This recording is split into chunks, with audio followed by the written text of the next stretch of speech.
Hello guys, good morning. तर सकाळी उठल्या उठल्या मी वॉशरूमला जाऊन येते, वजन चेक करते, वाढतंय आणि नो होईल कमी. त्यानंतर गरम पाणी पिते आणि मग अंघोळ वगैरे करून मी फ्रेश झालेली असते. आता आज आहे रक्षाबंधन, त्यामुळे मी विचार केला की आजची मिठाई आहे ना ती मी घरीच बनवणार होते.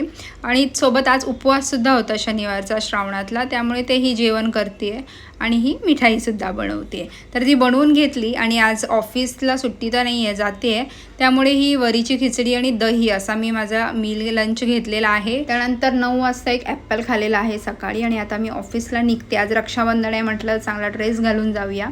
तर हे आहेत माझे बिफोरचे, म्हणजे मे बी 1 वर्ष आधीचे फोटो असतील हे. आणि त्यानंतर मग मी हा सेम ड्रेस मेमध्ये, म्हणजे आत्ताच्या 2025च्या मेमध्ये सुद्धा गावी जाताना ऑल्टर केला होता. आणि आत्तासुद्धा तो बघा किती लूज होतो आहे. म्हणजे गाईज, जर तुम्हाला वाटत असेल ना बदल शक्य नाही आहे, तर एक लक्षात ठेवा, कन्सिस्टन्सीने तुम्ही काहीही ठरवलं ना तर ते शक्य होतंच, म्हणजे होतंच. फक्त स्वतःवर विश्वास ठेवून काम करा. त्यानंतर मी ऑफिसला निघाली. दुपारी 2 वाजता रोजच्याप्रमाणे लंच केला आणि आज हाफ डे होता. 3-3:30 वाजता मी निघाली ऑफिसमधून.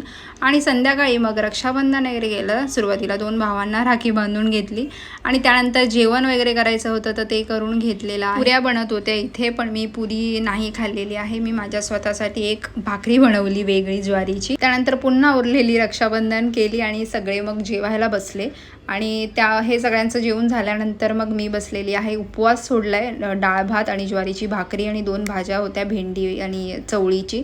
भजी वगैरे सुद्धा बनलेली होती, पण ती मी नाही खाल्लेली आहे. आणि थोडीशी अगदी खीरसुद्धा खाल्लेली होती मी आज. हे सगळं जेवण झाल्यानंतर साधारण 10:30 वाजून गेले होते आणि त्यानंतर मग भांडी वगैरे घासून घेतली.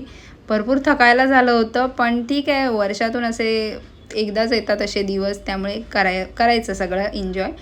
आणि मग आता झोपते आहे मी. नाही, आधी भांडी घासून घेते. उद्या भेटूया. बाय.